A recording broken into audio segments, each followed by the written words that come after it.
Hello, friends, and welcome into another weekly update from our team here at NC Family. I'm Mitch alongside Jerry and John. We've got a lot to get to this week, ending Friday, March the 27th. We always have a lot to get through. Every week is busy. There is always a lot going on around the state and, for that matter, the country. And we're going to get to all of those things here in just a little bit. As we mentioned a few weeks ago, the primaries were held on March the 3rd. Many of you voted in those, and we're grateful for your participation in the process.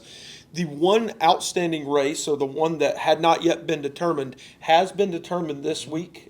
John, tell us more about Senate District 26. Yes, State Senate District 26, currently represented by the President Pro Tem of the North Carolina Senate, Phil Berger, who was actually elected to the General Assembly in 2001, has served as President Pro Tem since the Republicans took control of the Senate in 2011. So he's been in that post for a long, long time, has done a lot of great things. There are a few things that we have had disagreements about. However, Senator Berger has been certainly a conservative stalwart and has been a champion for a lot of very important issues.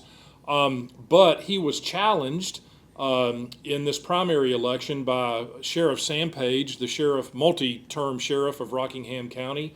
And after the election initially, Sheriff Page had a 2-vote lead. Then after provisional ballots were counted and other ballots, his lead extended to 23 votes and has held ever since. So 3 weeks after the primary election took place, this election result was certified and in Sam Page's favor. So the President Pro Tem of the North Carolina Senate, Phil Berger, was defeated in the primary. And Sam Page will be competing in the general election in November for that post. It's a Republican-leaning district, and so all indications are that he will be the next representative for Rockingham and that portion of Guilford County, represented by Senate District 26. So that pretty much wraps up the primary season. It's on to November the 3rd, which is the general election date for 2026. We've got one statewide race along with every member of the NC congressional delegation, the House of Representatives, and then, of course, as always, all of the state House and Senate races, along with a myriad of municipal elections. Our voter guide will be coming out later this fall. Our team's working on that now. John, we cover not only the U.S. Senate seat, the U.S. House seats, the judicial seats that will be statewide judicial races, but also those state House and Senate. And I don't think I'm missing any there. Not this election. Of course, during the gubernatorial and presidential elections, we include gubernatorial and council of state races. But this one, as you said, is the U.S. Senate, U.S. House, statewide judicial races in the entire state legislature, which will, in total, very likely be 350 candidates or more. We will send surveys to all those candidates on a host of important issues and encourage them frequently and often to respond back so that we can have the benefit of providing you all with the benefit of their positions and information on issues. So when you go into the voting booth, you really have a better sense of who you're voting for and what they stand for. Stay tuned for details on the 2026 voter guide that will be coming this fall. Jerry, not a lot happening at the General Assembly building right now. Tell us what we need to know about the happenings of the North Carolina General Assembly. Well, this next month, I think we are expecting more activity, as we've mentioned for multiple months now. This will also happen the first part of April. They've set aside 4 consecutive days when they could come back to vote on things like the budget or other issues, where they haven't done that since July. What we're anticipating is when they are scheduled to come back at the end of April, that's when the short session will start and we'll see more activity then. That's what most people are expecting now. So the expectation is the potential of passage of a budget. What that looks like, we'll see. Again, we're the only state in the nation that does not have a current fiscal budget. While there is a budget in place, and yes, many people in the state are continuing to work, expectation is there may be a budget. We'll see how that looks, and we'll keep you up to date on details regarding that. Well, and with respect to the budget, it's important to point out that the forecast for income have been reported earlier this week, at least tentatively, and the result of that is positive for the state, that the state has received or will receive more than anticipated revenue, but then the forecast for the next couple years is not so rosy. So it's going to be interesting to see how the legislature balances this.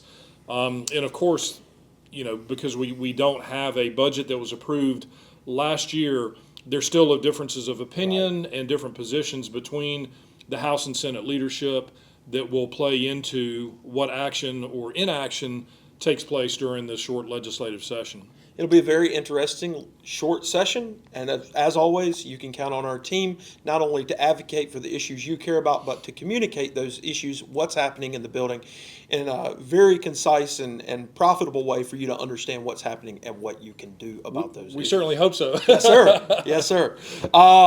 We had a dinner on Monday night of this week in Greenville, North Carolina. I must say, I thought it was, in my time here at NC Family, it's the best dinner I've been to.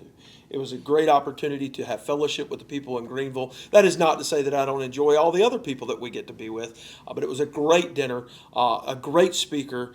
And Jerry, what were your takeaways from Tim Barton, president of Wall Builders, and his talk on Monday night? Yeah. And I think maybe part of what made it so special for you and for everybody, this was the first dinner we have had this year as we are celebrating the 250th anniversary. We hold these truths. Right. Yes. And so what better person in the United States to come and speak than Tim Barton? I mean, God raised up his father years ago to start the ministry Wall Builders.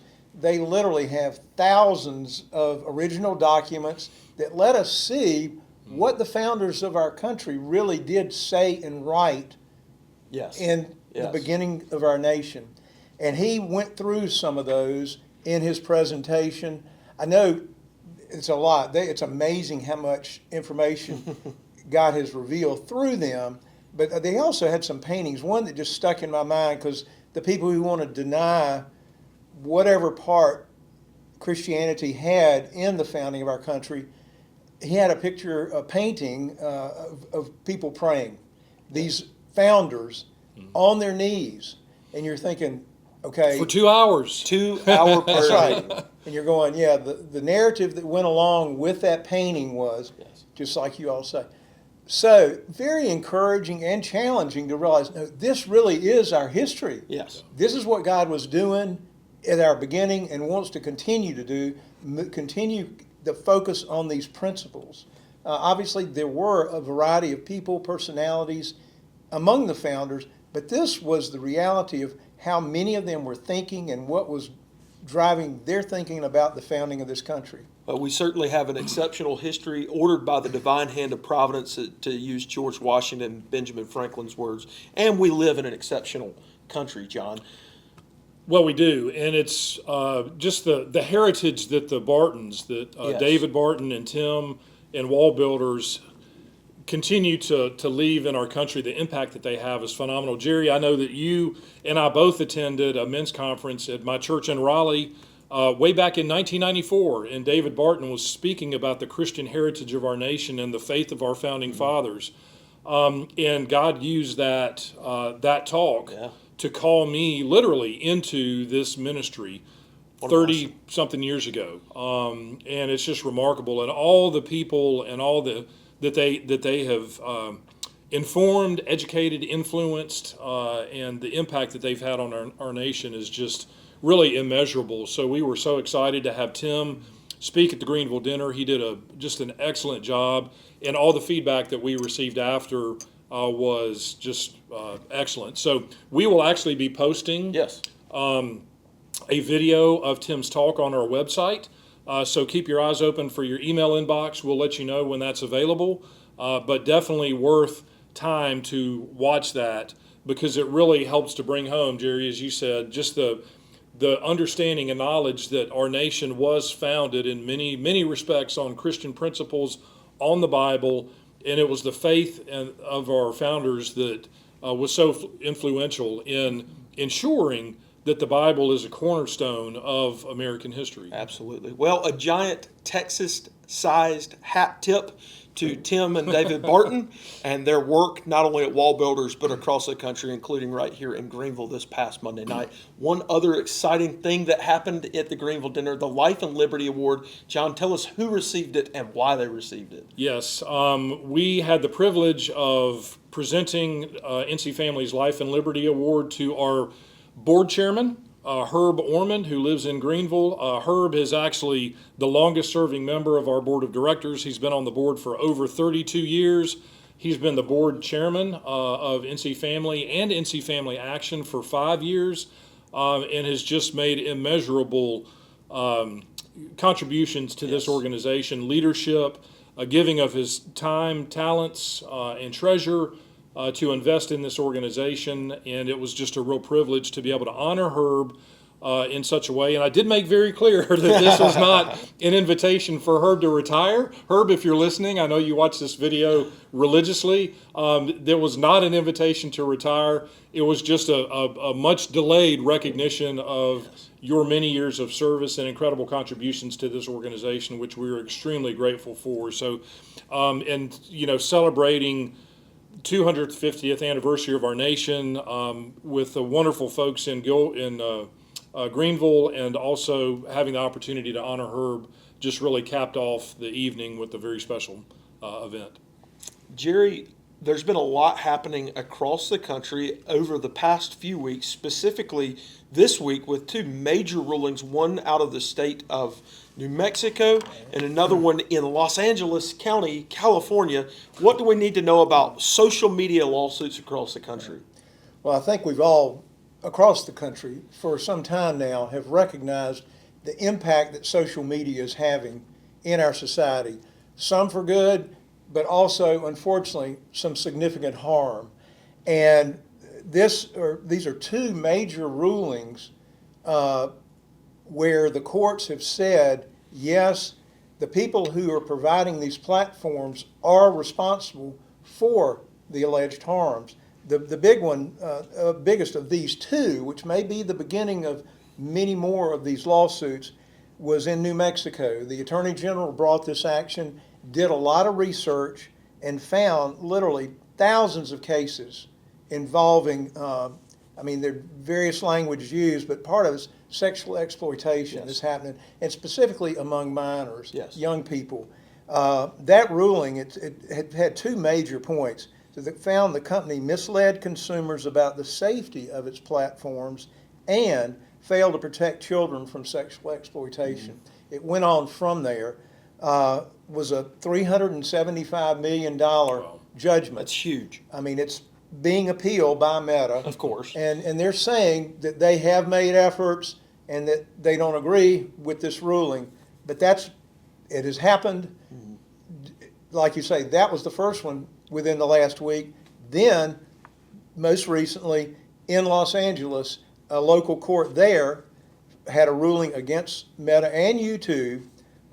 What they talked about how they've contributed to growing mental health problems stemming from social media use. It was a $3 million award, and this was just involving an individual. Yes. Kaylee is her name, KGM. She's known by her initials. Right. And they argued that social media platforms have knowingly designed their platforms to get children and young users addicted. Again, these platforms are coming back and saying, no, we are working on this, we have been. And the reality is now the courts in two cases have said, we've looked at the evidence and we're ruling that, yes, we're saying this harm was caused. It's going to be interesting because it's probably going to be the beginning of many more lawsuits where people are going to say, we've been knowing this all along. Mm-hmm. I want to mention, though, we've talked about before, this is what's encouraging about our state legislature. Yes. Just this session, we passed a bill addressing social media, the use of cell phones, other internet devices in schools, trying to limit that, and specifically having curriculum to help young people understand what are the risks, what are the potential harms. This is not just an innocent place for you to engage in your daily life. Actually, we have one other bill that passed the House, has not yet passed the Senate. that would limit the age Yes. of young people who can access social media, and then even a little bit older age only with parental consent. So thankfully, North Carolina is being very proactive about this, and I think it's happening around the country. But this is a significant turn when all of a sudden there are court rulings like these. Absolutely. Well, you can learn more about these two cases in addition to our position on social media usage on our website. There's a link below to an article that our very own Anna Scott Cross wrote, who's right behind the camera smiling right now. She wrote a great article on these two cases, and you're definitely going to want to read that in the link below. Speaking of social media and big tech, May 14th is right around the corner. Mm-hmm. You say, why in the world are you mentioning May 14th? I'm glad you asked. Our Raleigh Dinner with Federal Trade Commission Chairman Andrew Ferguson. John, tell us what's going to be happening on May 14th at the Angus Barn in Raleigh, North Carolina. Well, we'll be hosting our Raleigh Dinner, as you said, our annual dinner in Raleigh. Super excited. FTC, Federal Trade Commission Chairman Andrew Ferguson, will be our keynote speaker. Heard him speak twice last summer at two different conferences I was at.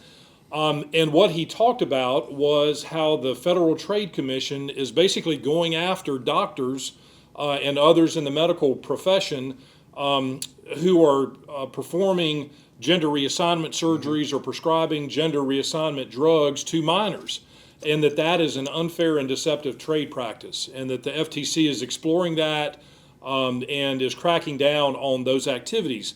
In addition to that, the FTC is going after big tech for exactly this, for not looking out for the best interest of children, for creating addictive environments that pull children in and then entice them to operate and utilize those platforms in an addictive fashion, and also undermine parental rights in the process. And so the FTC is also going after big tech for this as well. So this is going to be an extremely timely, Yes. Very important, and very informative evening with Andrew Ferguson. So we're super excited to have him, and just want to encourage you, keep your eyes open for your mailbox, your email inbox, Yes. but also your mailbox, because we have mailed out information about the Raleigh Dinner. And you will be receiving that in the next day or so. So keep your eyes open for that. Certainly call us if you have any questions. But now is the time, if you are interested in sponsoring a table, reach out to the Family Policy Council. Let us know. There'll be a link below the video where you can go access that information on our website.